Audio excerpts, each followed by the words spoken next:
Hey, you crazy cats. Welcome to Leaving CrazyTown, where we navigate the roller coaster of relationships, mental health, and personal transformation with humor as our trusty seatbelt. Hi, I'm Sarah, and with my buddy Finn, we're here to share our real stories, expert insights, practical tips to help you break free from codependency, reclaim your life, and find freedom. So whether you're wrestling with boundary issues, craving connections that won't ghost you, or just here for a front row seat to the wild ride of self-discovery, you've come to the right place. So buckle up. We're leaving CrazyTown.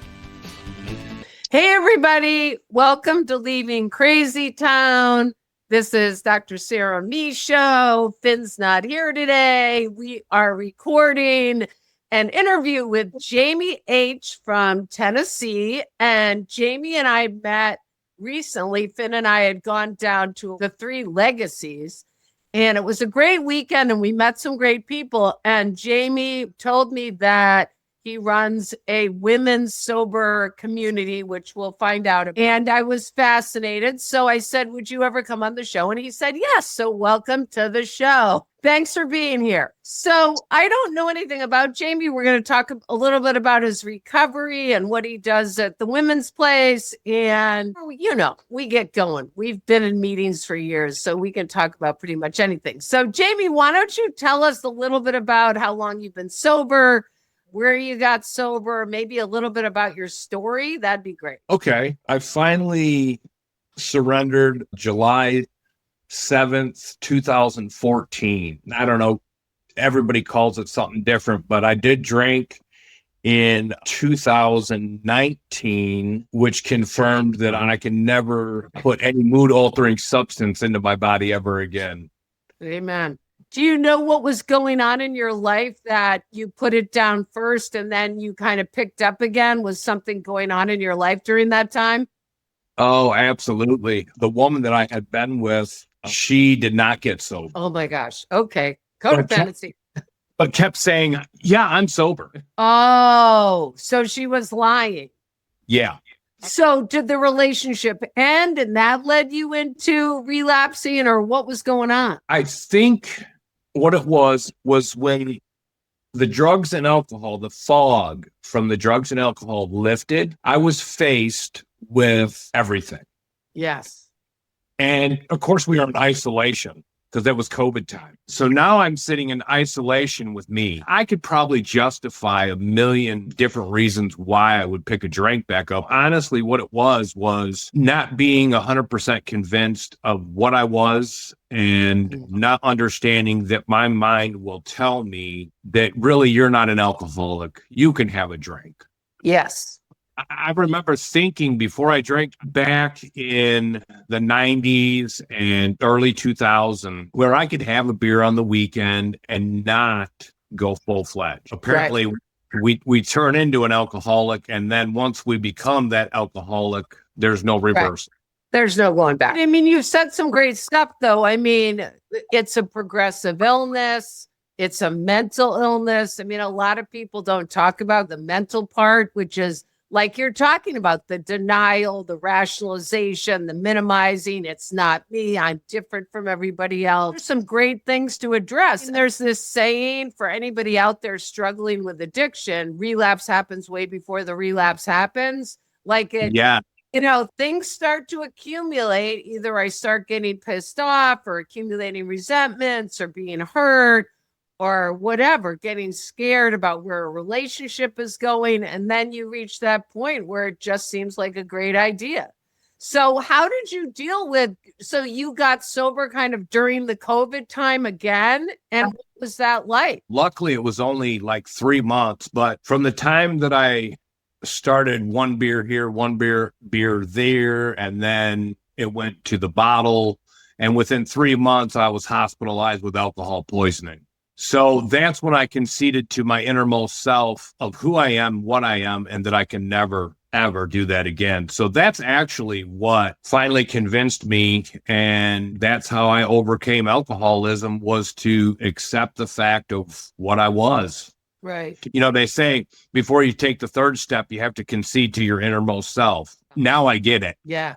Right. It's so true. It's like, how can an addict be honest with themselves? Do you know what I mean? And I love the word surrender because for me, it is just a constant surrendering to the truth of who I am. It's interesting because I know a few years ago, and it might still be going on, that there's this movement. I remember there was a TED talk on it about not calling yourself an addict or an alcoholic. Like there was something shaming or judging about that. And for me, it is so important to acknowledge it. Like, I don't feel any judgment because we can go into denial so easily. I can pretend, by later today, I could convince myself that I don't have a problem. And it's so important to remember where I ended up and where it can take me because I know it can take me out at any time.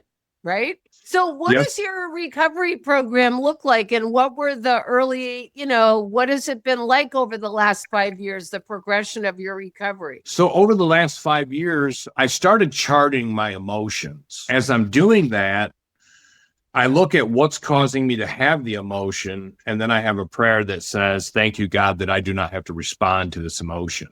Nice. And after reading that, it becomes a natural thing.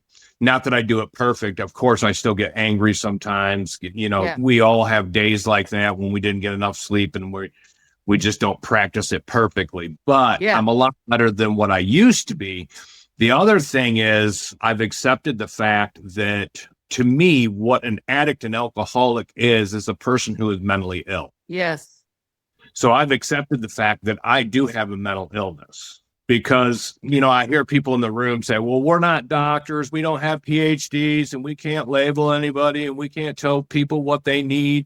And it's like, okay, I don't need a PhD to understand the word insanity. I don't need a PhD for that. And that means that I have a mental illness. Yes. But I appreciate that you all call me an alcoholic and addict. It makes me feel so much better. Yes, it is in the DSM-4 or what maybe there's a more recent one. As a mental illness. It's something that can kill us. It's something that we do even when we don't want to do it. It's something that lies to us. I often say it's one of the few diseases that tells us that we don't have it.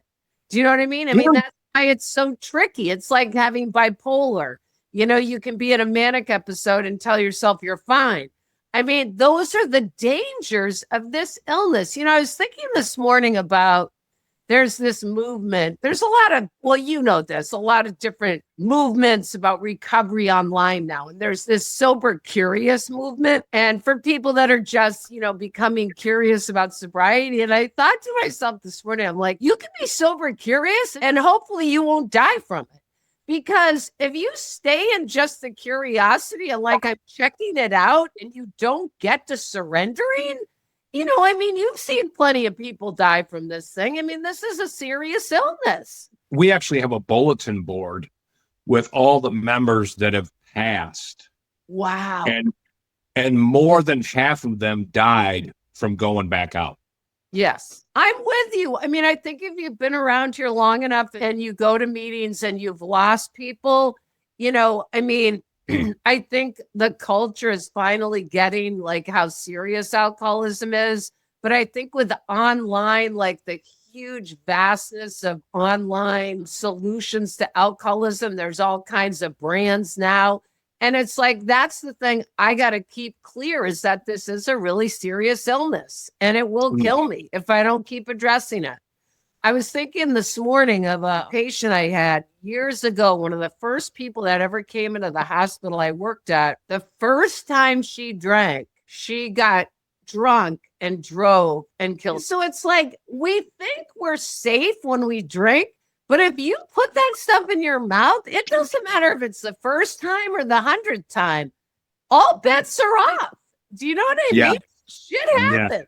So, anyways, I'm glad. I think we're on the same page around that. But tell us also, you were saying that you work. Tell us about the place that you work and how you ended up there and what kind of stuff goes on there. I have two different jobs. What I have is a sober living home, and it's for women. Okay. And on Sundays, we have a house meeting and we read your book, Crazy. That's That's right. You told me right. Yeah. Great. And Great. they don't like it because they can relate to it so Yes, much. they can relate to it. I know. Yeah. Well, And it's hard because when I think people are just getting sober, it's hard to look at all those relationship dynamics, right? I mean, yeah. and the thing is, that's where our stuff plays out in relationships. I mean, don't you think so? Like, if you look at your own relationships, like, where does your crazy play out? You know what I mean? And our histories play out in our relationship. Oh, yeah. Yeah. Definitely. Yeah. Our history definitely, now that I look at it, a lot of things, my behaviors stem from the things that I went through as a child. So I was raised in an alcoholic family. Mom or dad or both? Mom and dad abandoned me and grandparents adopted me. Got it. That's a big deal to start off life with. How old are you? That happened when I was 5. Okay, got it. And your grandparents adopted you or took over? Yeah.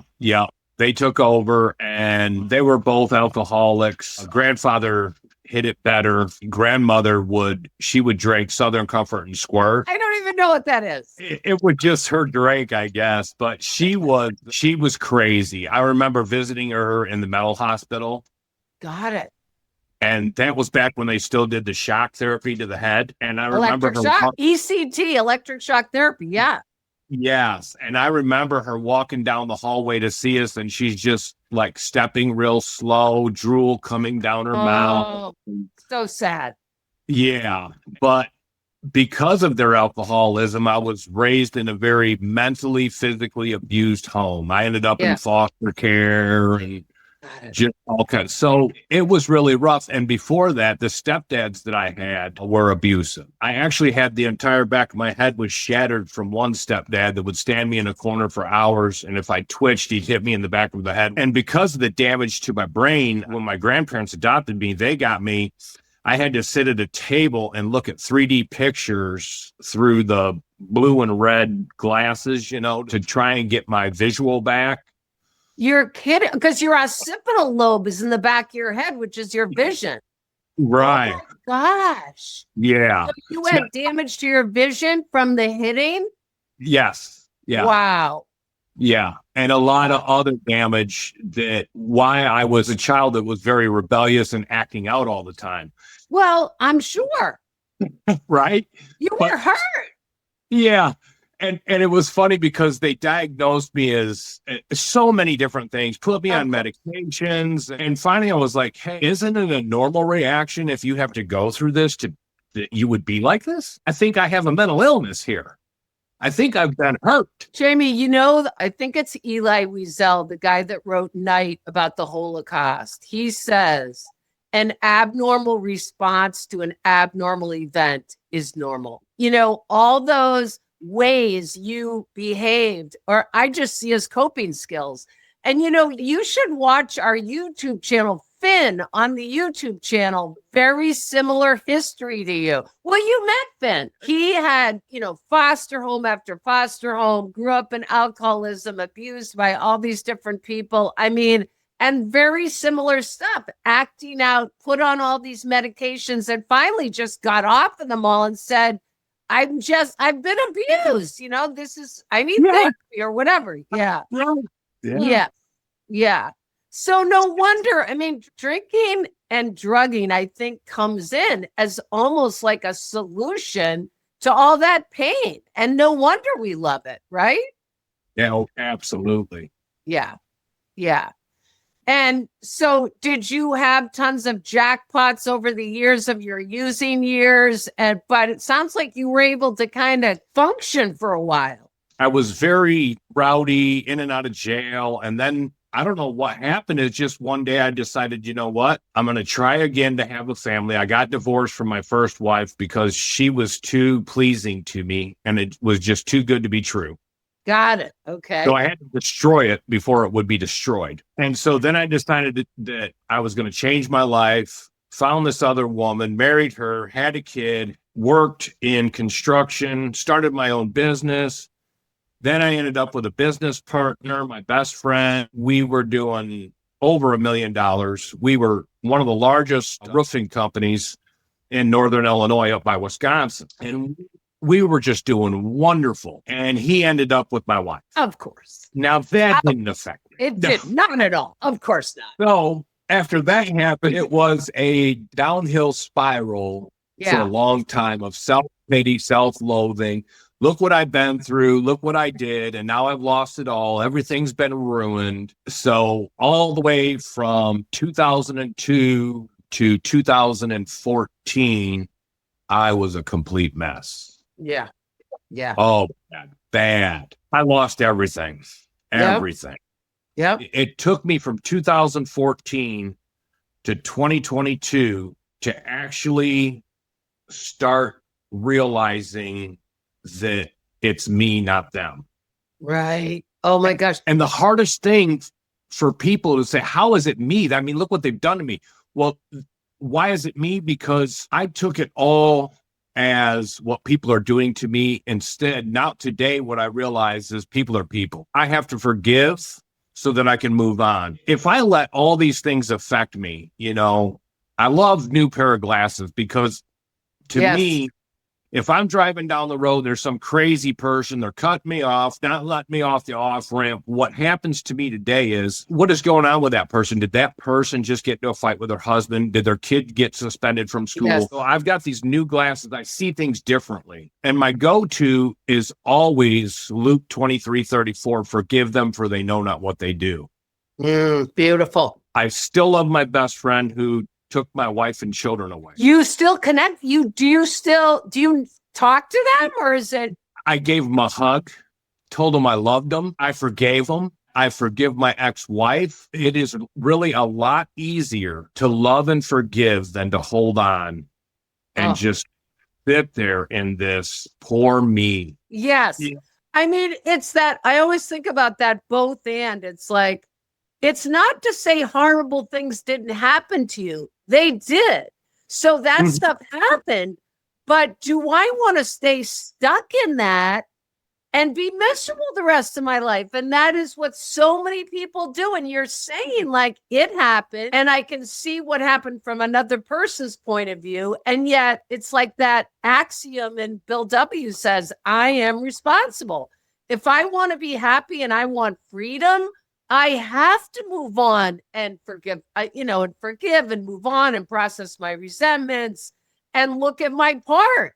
I mean, you've said such beautiful things. It's so true that it's such a great example of, though, that in recovery, you can suffer this kind of pain and betrayal and still get to the other side. Not only get to the other side, but actually tell someone that you love them. I mean, that's a miracle. That's a miracle of recovery. Yeah, it is. And that's what the steps do. And that's what reading all the books, going to therapy. I got to share something with you. My therapist gave me these things to do, right? Go back to the next appointment and we're talking and she's like, well, did you practice those things that I gave you to do? I said, yep. And they didn't work. Now, let me tell you what really happened. I never tried anything that she told me to, but I lied to her and said I did. And it did. I think that's so great, though. It's like nothing changes if nothing changes, right? Yeah. I mean, but sometimes I think about this too. Like, we all think we have the answers. Like, I just got off the phone with my sponsor and she's telling me stuff to do. And I'm thinking, I don't want to do that in my mind, but it's trusting another human being. It's getting out of our own thinking that we have all the answers. It, trusting that God put people in our lives for a reason, your therapist. So what, it's like, what is that part of us that wants to resist people suggesting? It's like, where you talked about King Baby the other day. I'm like, yeah, we want to do what we want, basically, right? I want it my way. I want it now. That's it. Right. Even though it don't work. And I want it to be easy. I mean, that's the other thing. I just want everything to be easy. I mean, even though I know it's like this class I'm taking, it's really hard. Part of me is like, oh, just forget it, and then I'm like, no, because I know when I get through something that's really hard, it builds my self-esteem. it makes me feel like better about myself. I know now that I can do hard things. I mean, all that stuff. So Yeah. it's like we have this battle with the part of us that is that kid going, I don't wanna. I think a lot of it is we don't realize that what we're really trying to do is hold on to those things so that we can use them to say, hey, but look, this is what happened to me and this is why I am the way I am. So you need to just understand me and accept me this way. When that's horseshit. You know what I mean? We have justified for so long and been rebellious for so long and stubborn for so long. We're not going to stop this overnight. No. Well, it's like it talks of the spiritual experience in the big book, right? And in our attitudes, our perceptions, all that stuff is going to change, and we're going to see things from an entirely different point of view. And that is spiritual experience, our being willing to change and grow and not believe our thinking is amazing. And when you talked about we want to hold on to stuff, I think part of us just wants to be heard and acknowledged. So it's like when we hold on to something, I notice I just want someone to validate it and affirm it, that it really did happen, or I really was hurt, or whatever it was. And then I can move on. Do you know what I mean? But I think that when you're a kid and you grow up in alcoholism and grow up in insanity, you don't get that acknowledgement or that validation. So we're always looking for it somewhere else. So I do think that's an important thing too. Absolutely. And our comfort zone is chaos. When you go through this abusive, mentally, physically, sexually, all these things, what I had found is I return to that because it's what I know. Yes. Right? When I return to that, then I can say, look what's going on here. This is why I drank. Yes.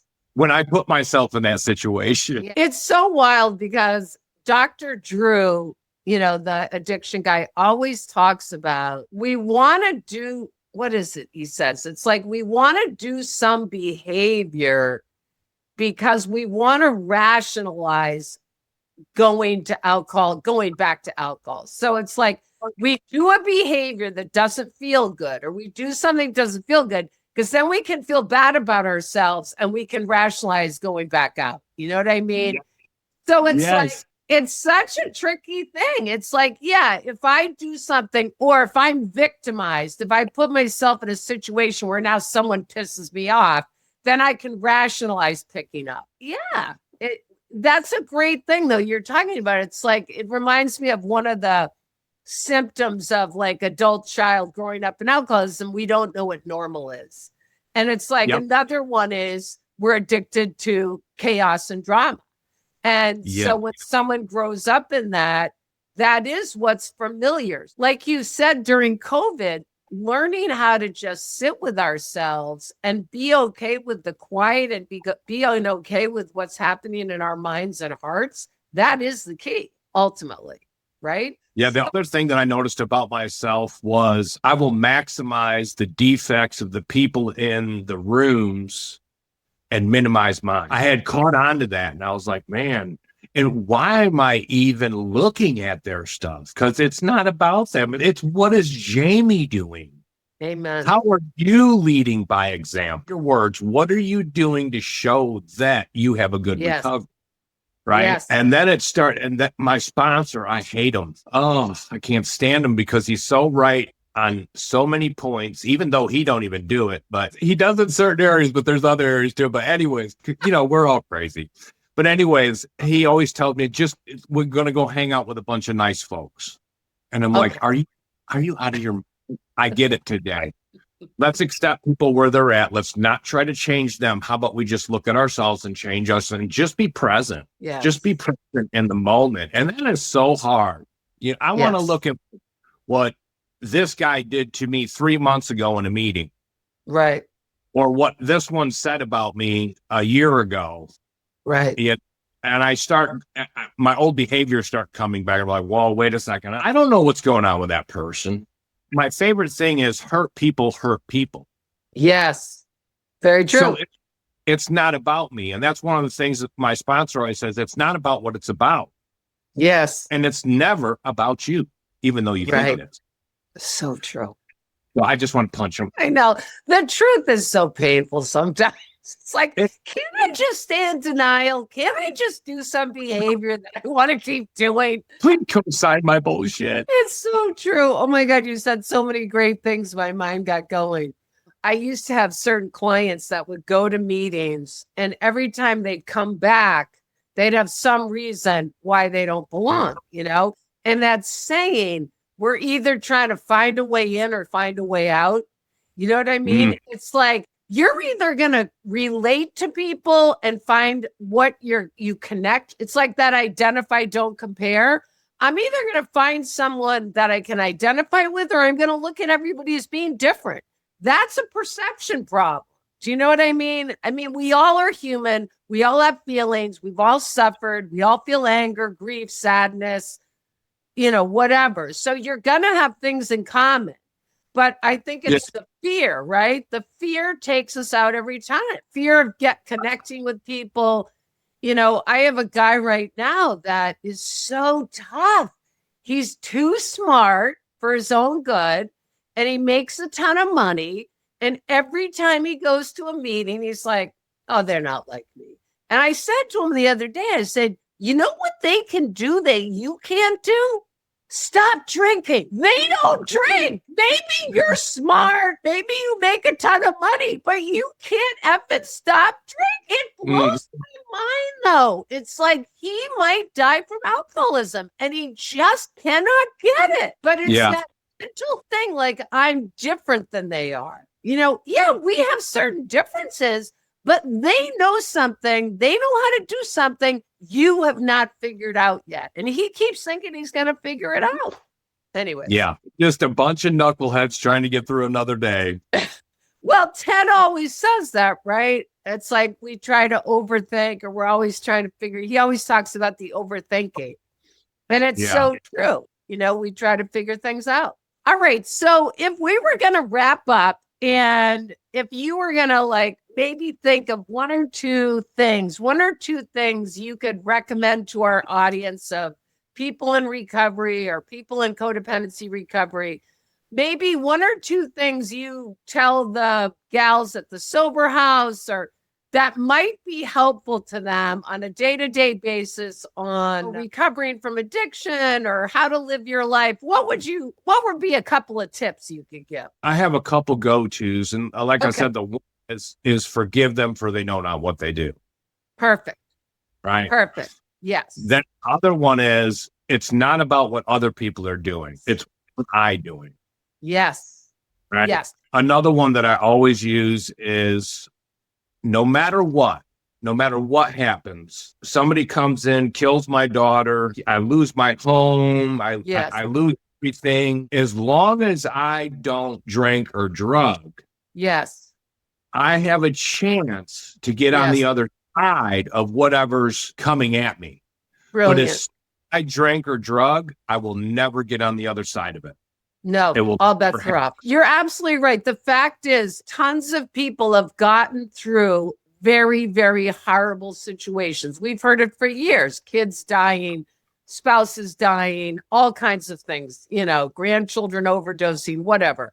And you're absolutely right. The bottom line is just don't pick up and your life can get better. The minute you put that stuff in your mouth, all bets are off. Yeah. And the two other things you said are, for everybody out there, I am responsible, that nothing's going to get better unless I take responsibility to change my world.